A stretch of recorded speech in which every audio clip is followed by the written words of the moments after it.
The battle for Felucia raged beneath a blood-orange sky. Master Yoda stood among the carnage, his ancient eyes surveying the fallen clones, men he'd come to know by name, by voice, by the unique way they held their blasters. The 41st Elite Corps, his men, scattered across the battlefield like broken toys.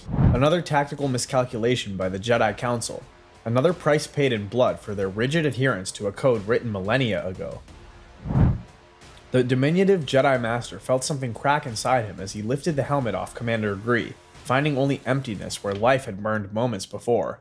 900 years of service. 900 years of watching the Jedi Order make the same mistakes, suppressing emotion, denying attachment, pretending that feeling nothing made them stronger. And where had it led them? To this. Commanding slave soldiers in a war they didn't understand, bleeding out an ancient soil for a republic that had long since lost its way. Master Yoda, we need to fall back. But Yoda didn't move. Instead, he closed his eyes and reached deeper into the Force than he had in centuries, past the light that the Jedi clung to so desperately, past the barriers they'd erected in their minds, into something darker, more primal, more honest. The Force answered differently this time. It showed him visions not of serenity, but of power, not of detachment, but of passion channeled into purpose. For the first time in his impossibly long life, Yoda understood why the Sith had endured. They hadn't been wrong about everything. This moment, this realization on a battlefield soaked with the blood of the innocent, would reshape the galaxy forever. Before we move on, if you're enjoying this video so far, take a second to like the video and subscribe to the channel. Over 98% of you watch these videos without subscribing. Thanks for your continued support. In the weeks that followed, Yoda's meditation chambers became his laboratory. The ancient texts he'd once guarded now served a different purpose. He devoured Sith holocrons seized during the war, no longer destroying them, but studying them with the dedication of a scholar discovering a new science. The Jedi archives held more darkness than even the Council suspected, and Yoda consumed it all. His epiphany was elegant in its simplicity. The Jedi had spent millennia trying to eliminate half of what made beings whole. They preached balance while practicing extremism. They claimed to serve life while denying the very emotions that gave life meaning. Love, fear, anger, passion. These weren't weaknesses to be purged, but forces to be harnessed. When he emerged from his studies, Yoda moved with new purpose. His first target wasn't the Sith or the Separatists, it was Anakin Skywalker. The Chosen One sat in the Room of 1,000 Fountains, his face a mask of barely contained anguish. Yoda had felt the boy's pain from across the temple, visions of Padme's death tormenting him, the Council's mistrust eating at his confidence, Obi-Wan's well-meaning but suffocating oversight driving him toward darker thoughts. Troubled you are. Master Yoda, your wife, dying she is, in your visions. I don't know what your 900 years old I am. Blind am not. Yoda settled beside him, a gesture that would have seemed grandfatherly if not for the calculating gleam in his ancient eyes. Tell me, young Skywalker, helped you has the Jedi way? Eased your pain? Has detachment? A new path I see, where love strengthens rather than weakens, where fear becomes foresight, where anger, properly channeled, brings justice. Master, that sounds like the dark side? Labels they are, limitations. The Force is one, young Skywalker. Divided it we have, with our narrow thinking. Over the following months, Yoda became Anakin's secret mentor in ways the Council never suspected. While Obi-Wan trained his body, Yoda trained his spirit, not to suppress his emotions, but to weaponize them. Love for Padme became a source of strength. Fear of loss transformed into determination to change fate itself. The visions didn't stop, but now Anakin faced them with tools the traditional Jedi way had never offered. The Council noticed changes in both of them. Mace Windu, ever suspicious, confronted Yoda during a closed session. Your proposals for reforming the code, they go too far. You speak of embracing attachment, of using passion in our teachings. This is not the Jedi way. The Jedi way has led us here. To war. To serving as generals instead of peacekeepers. To losing the trust of the people we claim to protect. The dark side clouds everything. Perhaps it clouds your judgment as well, Master Yoda. The accusation hung in the air like a drawn blade. Yoda's eyes narrowed, not in anger, but in something far more dangerous. Disappointment. Blinded by tradition you are. See the rot in our order, you cannot. He turned to leave, then paused. When the moment comes to choose between the old way and survival, remember this conversation, you will. Obi-Wan Kenobi watched this exchange with growing unease. His former master, Qui-Gon, had challenged the Council's wisdom, but this felt different, darker. Yet who was he to question Yoda? The ancient master had guided the Jedi for centuries. Surely he knew best. Everything changed the day Mace Windu confronted Chancellor Palpatine. The Jedi Master had discovered the truth. Palpatine was Darth Sidious, the Sith Lord orchestrating both sides of the war. Windu gathered 3 other masters and marched on the Chancellor's office, lightsaber in hand, ready to end the threat once and for all. The duel was significant in its fury. Palpatine's red blade carved through 3 Jedi Masters in seconds, leaving only Windu to face him. They fought with a savagery that shattered windows and scorched walls, each knowing that the fate of the galaxy hung on this moment. Anakin arrived to find Windu standing over a seemingly defeated Palpatine, lightsaber raised for the killing blow.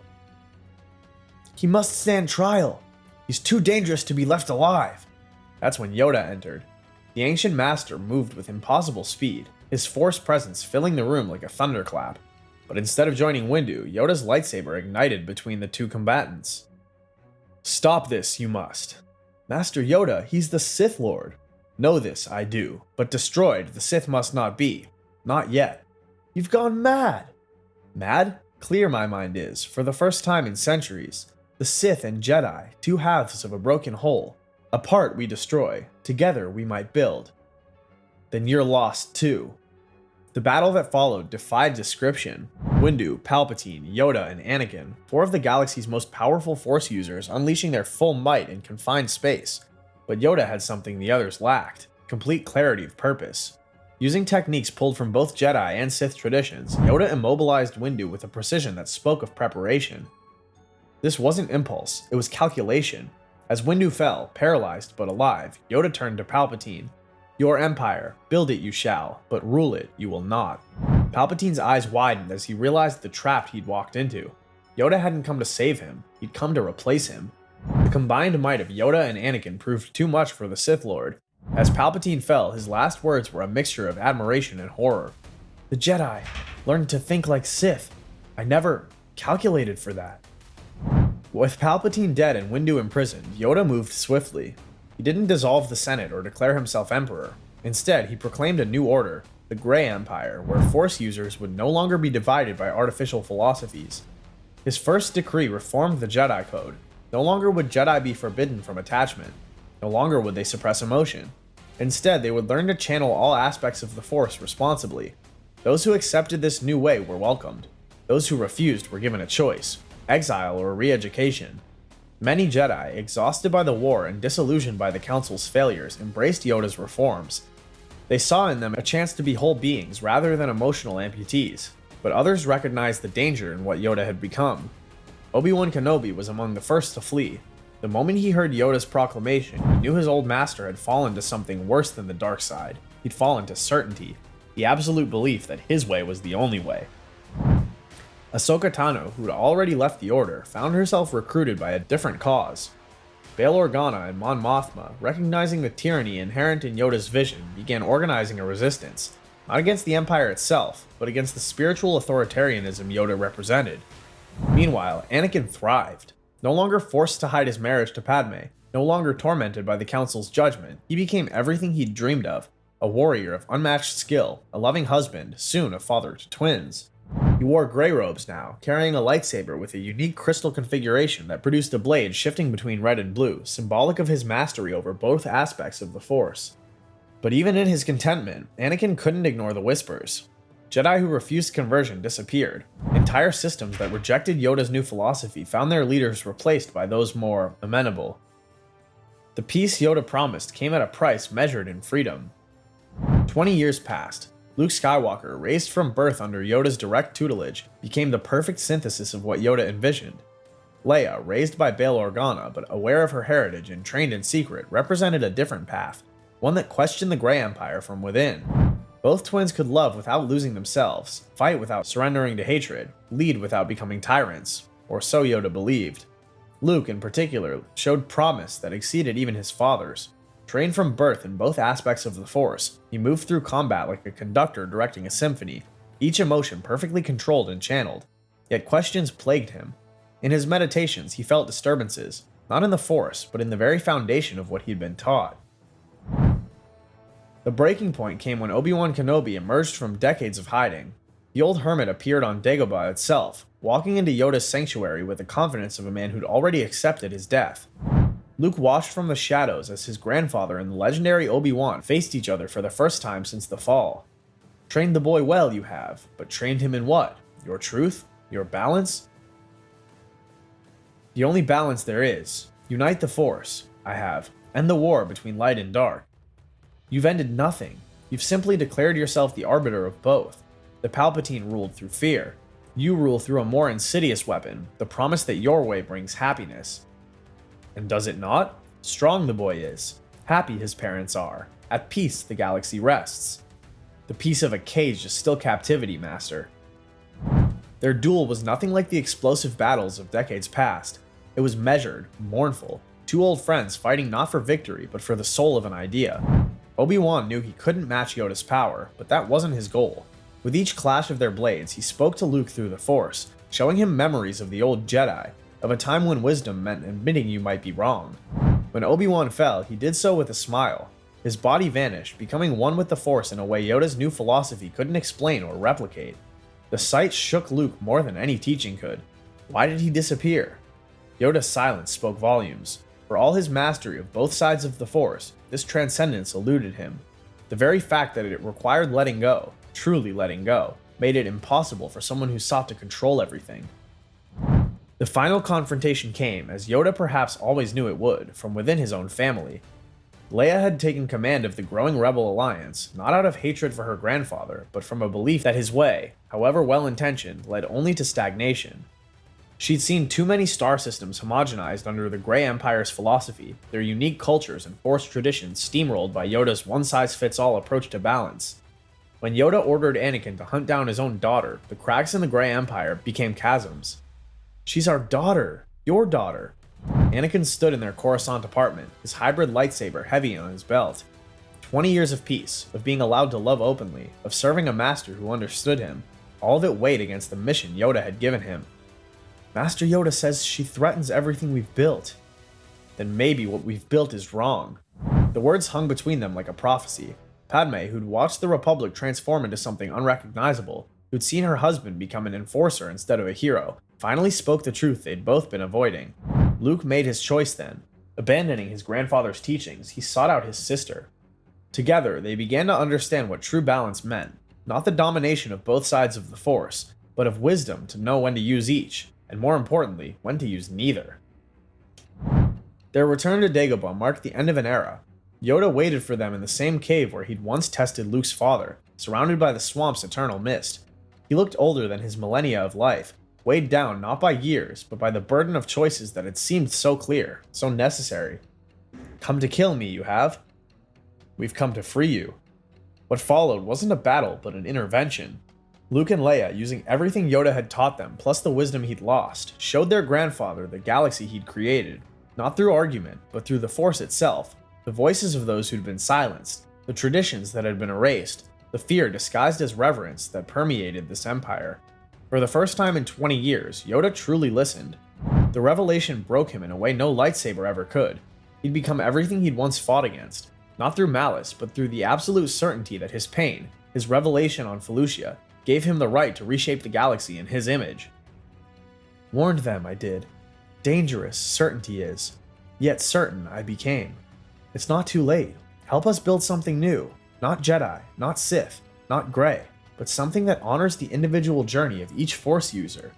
Yoda's ancient eyes met his grandson's. In them, he saw not judgment, but hope.